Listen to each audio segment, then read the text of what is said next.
Ramesh wiped the oil from the floor with a worn-out mop. The workshop smelled of grease, fuel, and sweat. It was loud, full of busy workers and sharp voices, but Ramesh was always silent. He was the janitor. The man who cleaned the floors, picked up old screws, fetched tools when asked, and stayed invisible. "Tool boy, bring me the wrench," a mechanic shouted from across the room. Ramesh didn't argue. He walked over, handed the wrench, and went back to his corner. This happened every day. No greetings, no thanks, just orders. He had worked here for over 3 years. Still, no one asked where he was from or what he did before this job. To them, he was just the man who cleaned. "Stay in your place," the manager once warned him when Ramesh had accidentally stepped near a customer. That sentence stayed in his heart like a scar. But Ramesh didn't complain. He needed the job. He needed the money. So he stayed quiet. One hot afternoon, the sound of screeching tires broke the usual workshop noise. A luxury black car slammed to a stop just outside. Smoke rose from the hood. Everyone rushed forward. The car's engine was badly damaged. The title owner, a rich businessman, stepped out with a frustrated look. "This is my favorite car. I need it working by tomorrow," he shouted. The manager nodded quickly. "Don't worry, sir. Our best mechanics will handle it." The car was pulled. Inside, it was a high-end imported model, something no one in the workshop had fixed before. The 3 senior mechanics gathered around it, scratching their heads. They opened the hood, checked the wires, tapped on the engine, but nothing made sense. "This system is different," one of them muttered. "I've never seen this setup before," another whispered. They worked for hours but made no progress. The engine was still dead. The businessman returned in the evening to check the progress. "Well?" he asked. "Sir, we need more time," the manager said carefully. The owner's face turned red. "I'll take it somewhere else if you can't." "Fix it." Everyone in the workshop fell silent. Ramesh stood quietly in his corner, watching the chaos. He had cleaned around that car. He had seen its parts. And in his mind, something clicked. Ramesh had spent his whole life around machines. He had once worked in a large factory. Engines, wires, motors. He understood them like they were old friends. But no one here knew that. They never asked. He looked at the car again. The problem was small, he realized. Something the mechanics had missed. He took a deep breath. Then, slowly, he walked toward the car. The entire workshop turned to, "Look, what are you doing?" one mechanic asked sharply. Ramesh didn't answer. He just pointed at a wire and said quietly, "This connection is wrong. It should be grounded there, not here." The manager frowned. "Stay in your place, Ramesh." But Ramesh didn't stop. He leaned in, pulled a small wire from one side and adjusted it carefully. Then he moved a loose screw and twisted it tight. The mechanic stared.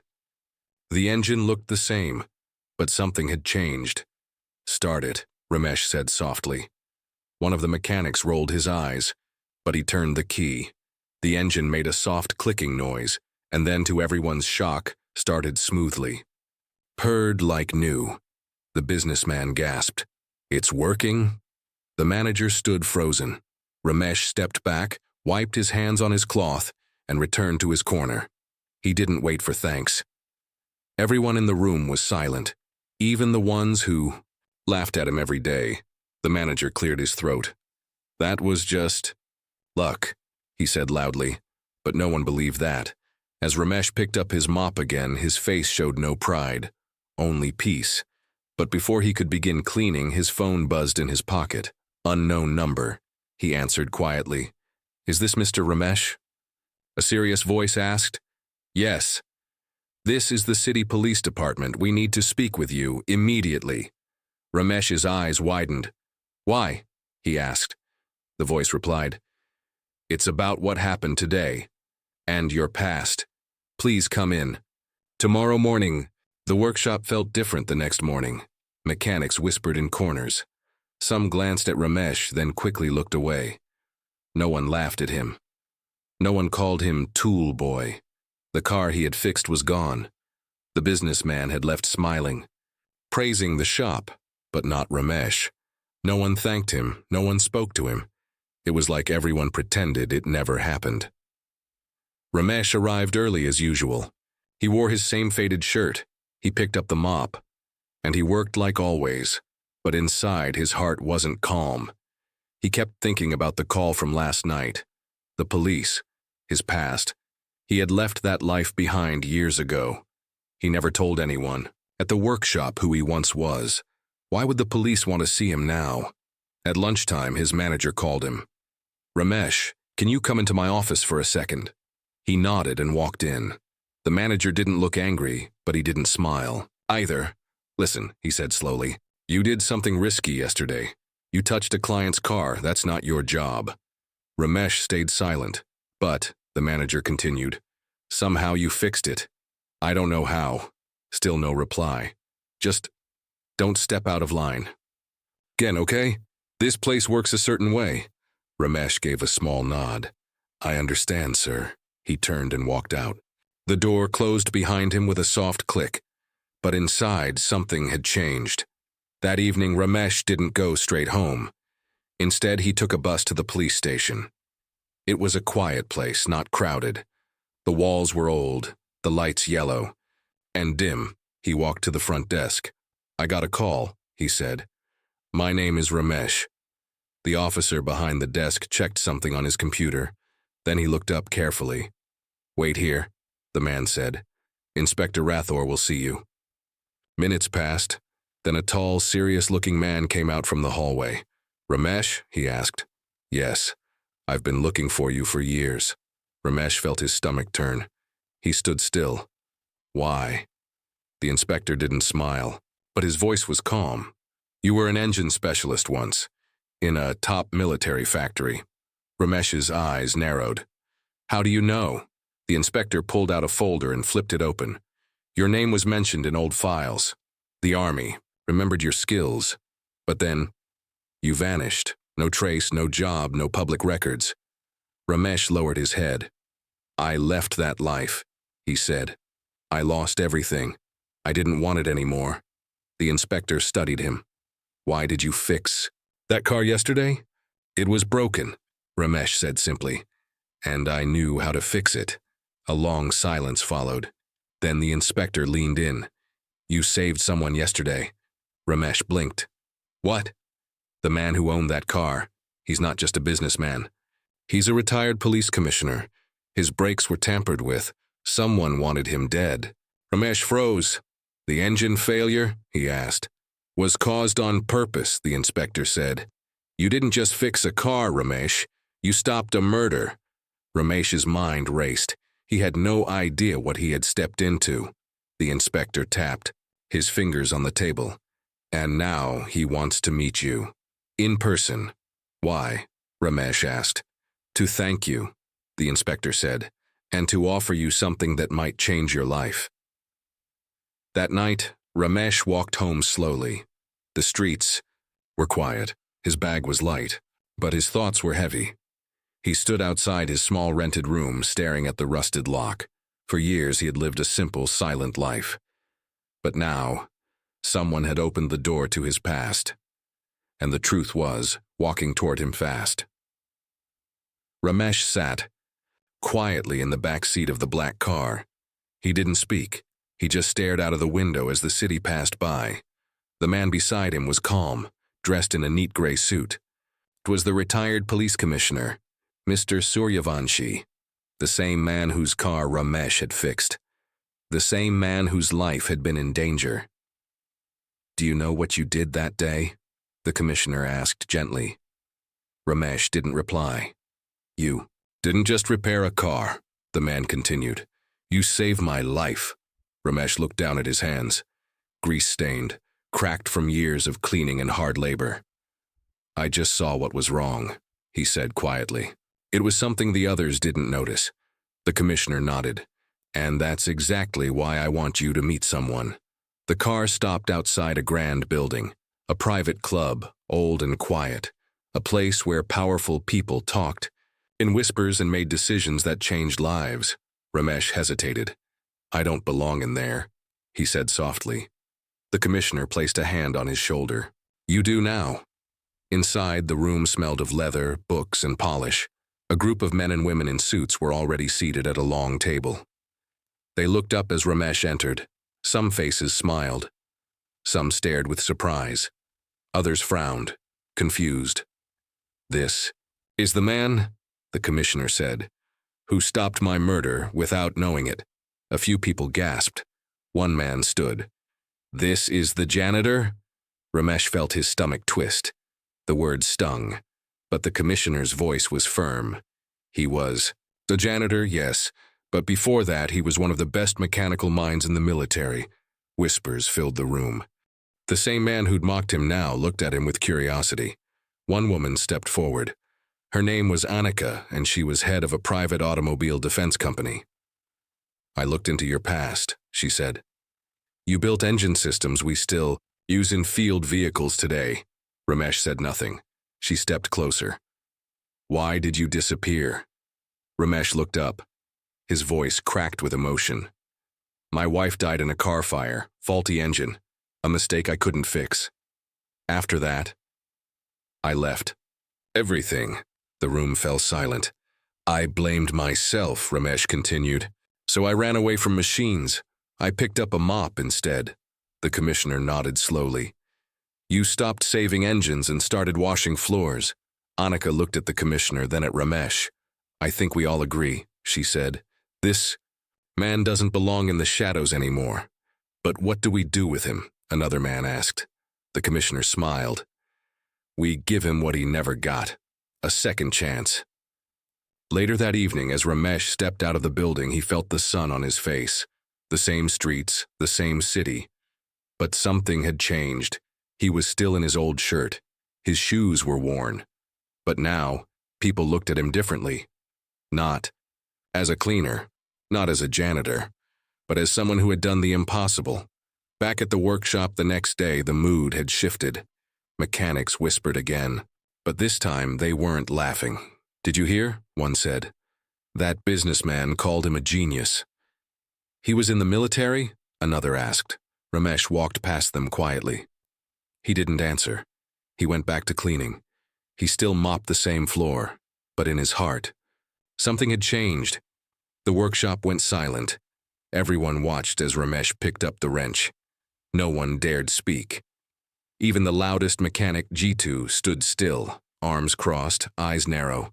The car in front of them was a luxury import. It had broken.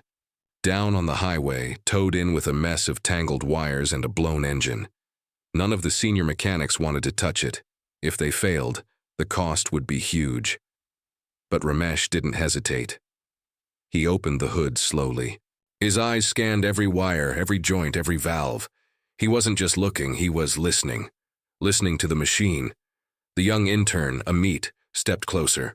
"Sir, Ramesh ji, do you need help?" Ramesh looked up, surprised. This was the first time anyone in the workshop had ever called him G. He nodded. "Hold the light steady. I'll guide you." For the next 2 hours, the workshop watched something they never expected to see. The janitor who used to scrub oil stains now wore gloves and gave instructions. He showed Amit how to test fuel pressure. He taught a senior mechanic how to reroute a cooling line without factory tools. He didn't just fix the engine, he rebuilt its rhythm. Piece by piece, the machine began to hum again. Outside, customers gathered by the windows. Even the workshop owner peeked in. "Is it true?" a man asked. "That janitor used to be in the army?" "More than that," said one of the mechanics. "He was an inventor, an engineer." Inside, Ramesh turned the key. The car's engine came alive with a roar. Smooth, clean, strong. Everyone clapped. Amit's mouth fell open. "Sir, this is better than factory condition." Ramesh smiled. "Machines just need to be understood. Like people." Later that evening, as the day ended, the owner called everyone together. He walked up to Ramesh. "For 12 years, the owner said, you worked quietly. No one ever asked what you knew." He paused. "That was our mistake." The other mechanics nodded. The owner took off his own apron and placed it in Ramesh's hands. "From today, you're not just part of the team. You're the lead." Gasps filled the room. G2 stepped forward, face tight. He's still just a janitor. One fix doesn't make him a master.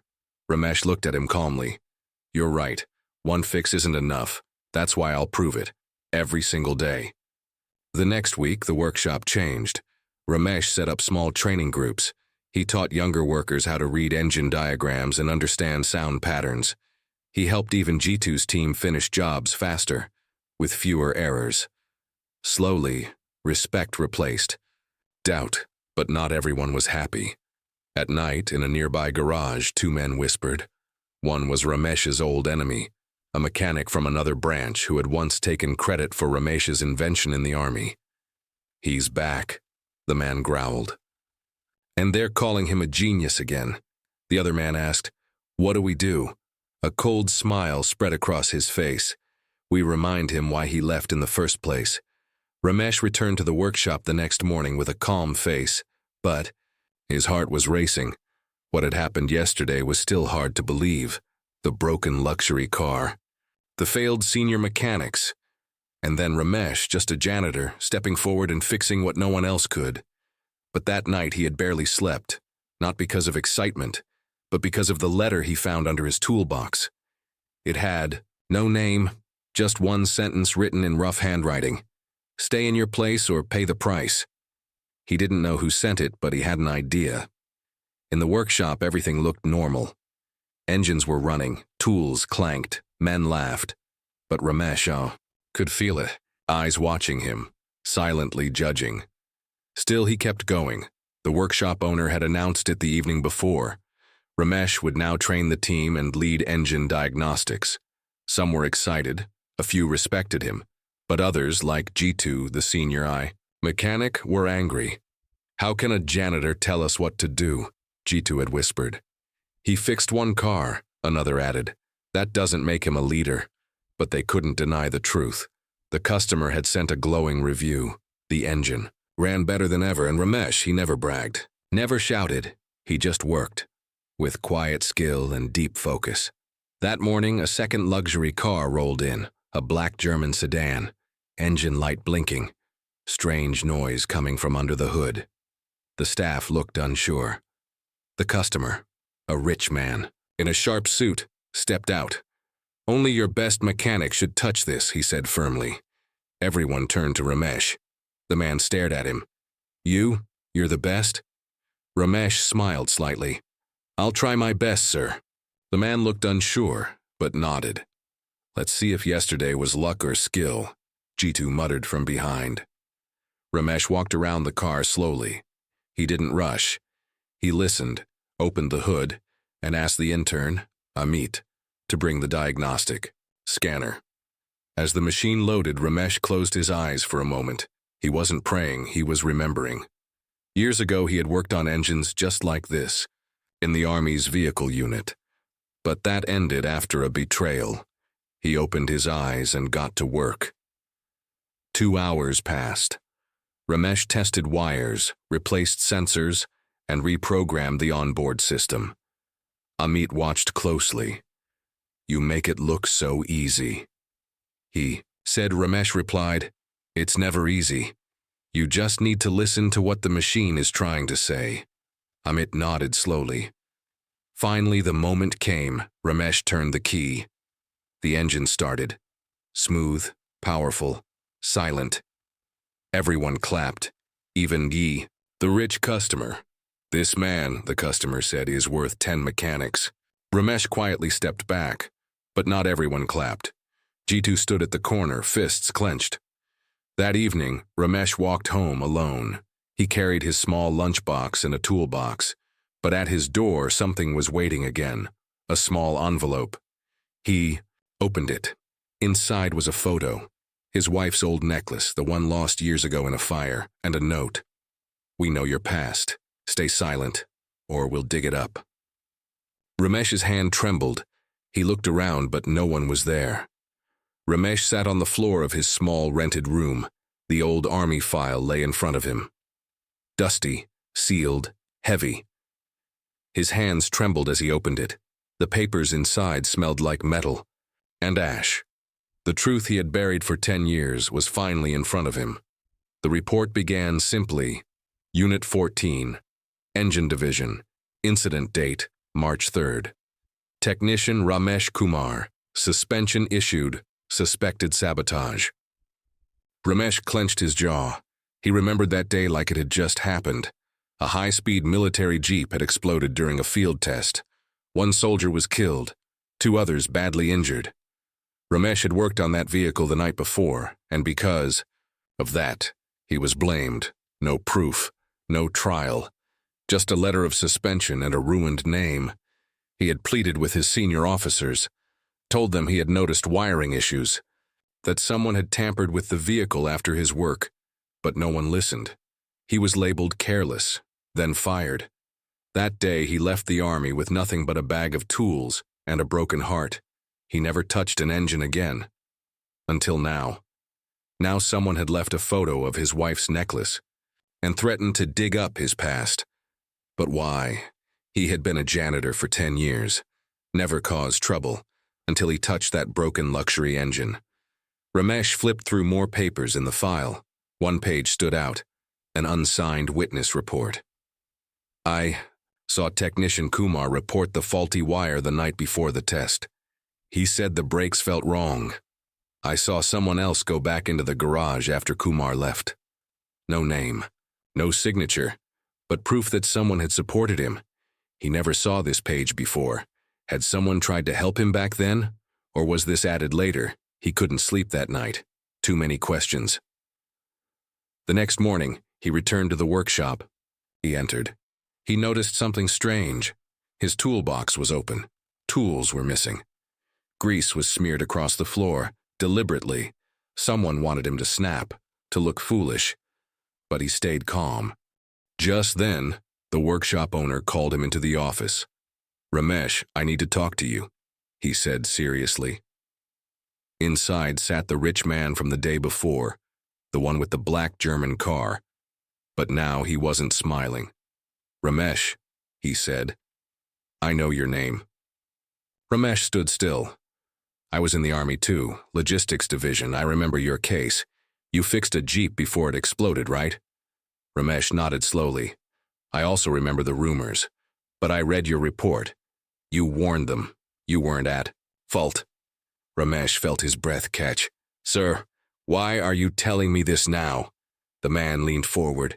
"Because someone is trying to bury you again." Just then a loud crash echoed from outside. Everyone rushed out. A sports car had just rolled off the lift. No one was hurt, but the vehicle was badly damaged. Jitu stood nearby, looking nervous. The workshop owner turned to Ramesh. "Check the lift system." Ramesh examined the wires. Someone had cut them. Sabotage. The owner stared at the scene, then at Jitu. But Jitu didn't say a word. Ramesh said quietly, "Someone here wants to destroy this place just to ruin me." Ramesh stared at the tiny red blinking dot on the wall. It was a camera. Hidden, watching him. Someone had planted it near the old cupboard by the window. His hands shook as he pulled it out. Who would go this far to spy on a janitor, and why now? He placed the small device on the table and sat in silence. The room felt colder. His thoughts raced. Was this connected to the workshop? Or his army past? He picked up the phone and called only one person he trusted, his old army friend Suren. Suren had moved away years ago. They hadn't spoken in a long time, but the moment Ramesh said, "They've found me," Suren replied, "I'm coming." The next morning, Ramesh arrived at the garage with a calm face but fire in his heart.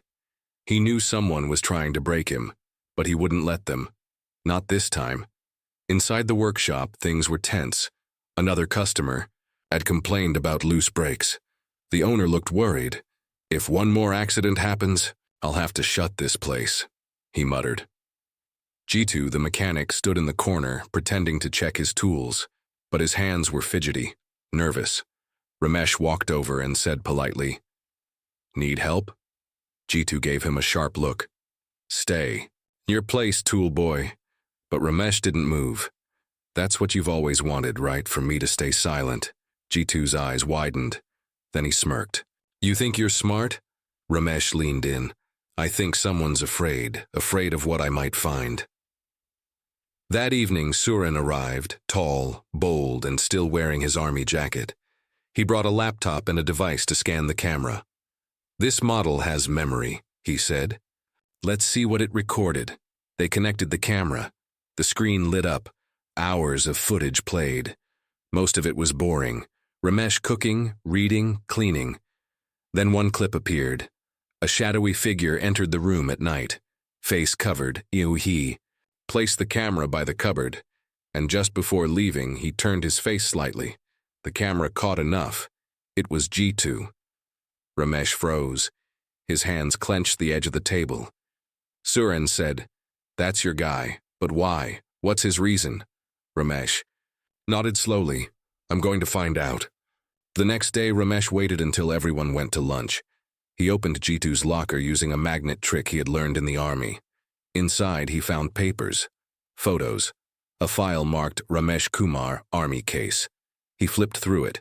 It was a copy of Ramesh's suspension report and a letter from someone named Inspector Patil. "Thanks for the favor, Jitu. Your uncle's name will stay clear as long as this file stays hidden." That technician, Ramesh, he was getting too close. Ramesh blinked. Jitu's uncle was the officer in charge of the army jeep test. It all made sense now. Jitu had destroyed the evidence to protect his uncle. And now, 10 years later, he was trying again, by ruining Ramesh's new life. Ramesh snapped photos of the letter and papers, then locked the locker again. He now had the proof. That night, Surin helped him send everything to the workshop owner and a reporter friend. "The truth will come out now," Surin said. Ramesh looked at the dark sky outside and whispered, "Let's see if they still want me to stay in my place." Ramesh stood at the door of the manager's office. He wasn't used to this. Not the clean desk, not the chair with a backrest, and definitely not the nameplate in his hand that read, Ramesh Kumar, Technical Supervisor. The owner of the workshop, Mr. Anand, had made it clear. Ramesh wasn't just a janitor anymore. "You fixed what others couldn't," he said. "And more importantly, you saved this garage from a criminal."